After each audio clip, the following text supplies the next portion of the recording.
Esse é um ponto, né, Mauro?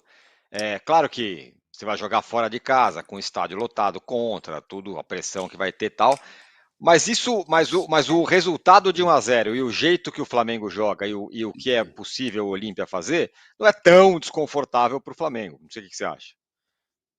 Eu acho que vai depender muito da maneira que o Flamengo vai se preparar para o jogo, né? Eu imagino que o Olímpia, obviamente, ele vai sair um pouco mais, mas também não vai, acho que, partir loucamente para o ataque. Talvez faça uma pressão inicial, que joga em casa, torcida, aquela pressão dos primeiros minutos. Mas se não fizer o gol no começo, acho que vai retomar uma postura defensiva e vai jogar para não tomar o gol e tentar sair um pouquinho mais para, quem sabe, fazer 1-1 no placar agregado. Acho que vai ser um time cauteloso, mesmo em casa, com uma estratégia um pouco diferente daquela que vimos ontem. Se entrar no segundo tempo, o jogo tiver 0-0, aí vai com tudo e vai se expor mais. Acho que a questão é justamente o Flamengo saber aproveitar essas brechas, esses espaços que eventualmente venham a surgir, que em algum momento vão ter que surgir, né?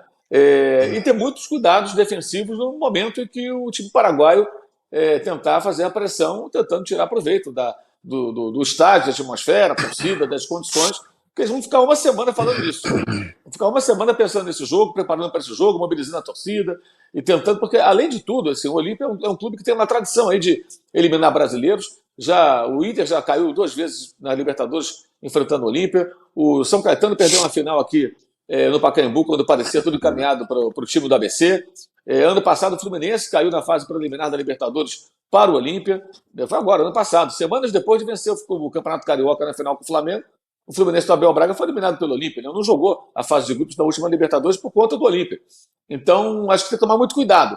Porque se o Flamengo fizer uma partida sem mobilização, sem se preparar adequadamente, sem levar o jogo muito a sério, ele pode acabar se complicando, apesar da disparidade técnica muito grande entre as duas equipes. Eu acho que esse é o momento de assim, ter muita maturidade.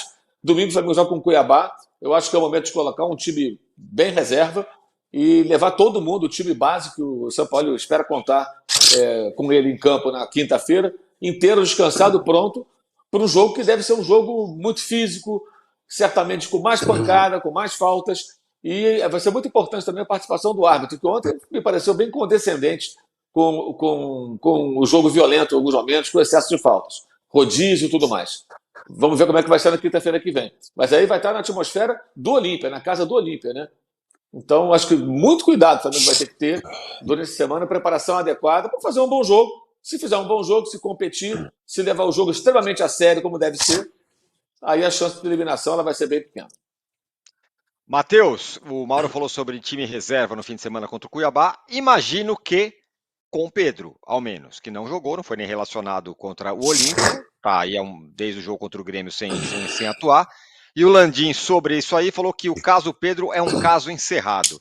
Mas vai ser bem interessante ver o Pedro voltar a jogar, o comportamento, como o cara vai fazer, se vai fazer gol, se não vai, se vai fazer as pazes com o Sampaoli. Esses próximos passos aí são bem importantes. Sem dúvida. E a tendência é que o Pedro entre de cara, até porque o Gabriel cumpre suspensão automática, né? Ele e o Arrascaeta estão fora desse jogo de domingo.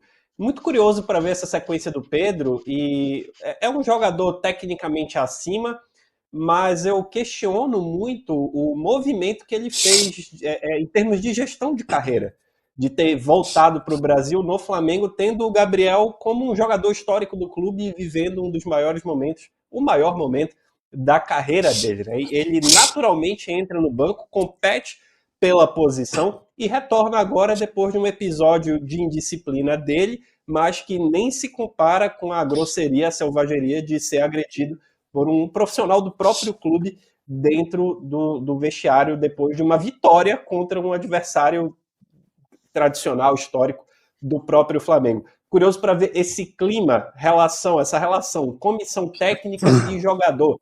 Não só para esse jogo de domingo, Tirone e amigos, mas para a sequência da temporada. Se o Pedro vai conseguir manter esse bom rendimento, se o Pedro realmente está satisfeito no Flamengo, se ele vai conseguir manter tecnicamente o alto nível que a gente observou ano passado, quando ele era comandado pelo Dorival e fazia dupla com o Gabriel, inclusive, eu acho que é um jogador que pode sim entregar bastante. Mas esse aspecto psicológico, se a cabeça dele está realmente no Flamengo, vai ser o diferencial.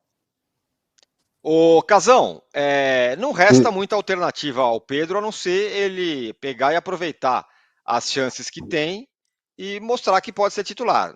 Do jeito que foi até agora, com a agressão que ele sofreu à parte, me parece que não vai ter muito efeito. O titular é o Gabigol, o companheiro dele é o Bruno Henrique, e o Pedro vai ter que remar. Me parece que é isso. Vai ter que remar muito. Mas assim, a questão de relacionamento depende muito do Sampaoli, né? O Sampaoli errou. O Sampaoli foi muito mal no sábado, né? Que não acolheu o Pedro. Depois soltou uma nota muito passada de pano, né? Falando que ficava triste quando dois colegas brigavam, mas não teve briga, foi um só que agrediu. Briga é quando tem troca de soco. Ali foi uma agressão do preparador físico no Pedro. Então ele tentou dar uma aliviada pro preparador, eu acho que ficou muito mal. E pelo que eu sei, o Mauro pode até informar melhor, pelo que eu sei, ele não falou com o Pedro ainda sobre esse assunto. Não chamou o Pedro numa sala e conversou e explicou, pediu explicação pro Pedro, o que está acontecendo, quais são as intenções, você tá afim, você quer, você vai lutar, nós estamos aqui disputando uma Libertadores, podendo ser campeão, Copa do Brasil também, Campeonato Brasileiro nós somos mais distantes, mas você vai ter mais chances no Brasileiro, eu quero te aproveitar nos jogos que eu preciso, você tá afim? Essa é a conversa que já devia ter sido feita pelo que aconteceu sábado. O Sampaoli é o treinador da equipe. Se ele não falando com o Pedro, não sentando frente a frente com o Pedro, dá motivos para sair histórias, né? Histórias que a gente não sabe de onde vem, se é verdade ou não. Eu vi algumas notícias que o Sampaoli não gosta da religiosidade excessiva do Pedro. Cara, essas coisas todas aí não tem que entrar em julgamento do jogador. Né? O jogador tá lá para treinar, para jogar, cada um tem sua religião, cada um tem o seu modo de vida, cada um tem as suas escolhas. E isso aí não pode ser um motivo de você não gostar do jogador ou não escalar o jogador. Por isso que eu acho que o São Paulo já passou do tempo de sentar com o Pedro e conversar.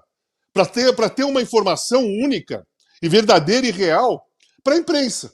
Sabe? Sentar, conversar ali numa sala e depois fazer uma coletiva com o Pedro e com o Sampaoli para eles passarem o que eles acham, como vai ser dali para frente, como foi a conversa, para não ter fofoca, para não ter, sabe, eu acho isso, eu acho aquilo, para abafar tudo, para acabar tudo. O Landim falou, o caso do Pedro, essa situação do Pedro é um caso encerrado. Né? Mas não é um caso encerrado ainda. Não é verdade que é caso encerrado. O Sampaoli tem que conversar com o Pedro abrir para o Sampaoli abrir com o Pedro, entrarem num acordo e darem uma entrevista. Os dois vão fazer com que o caso se encerre.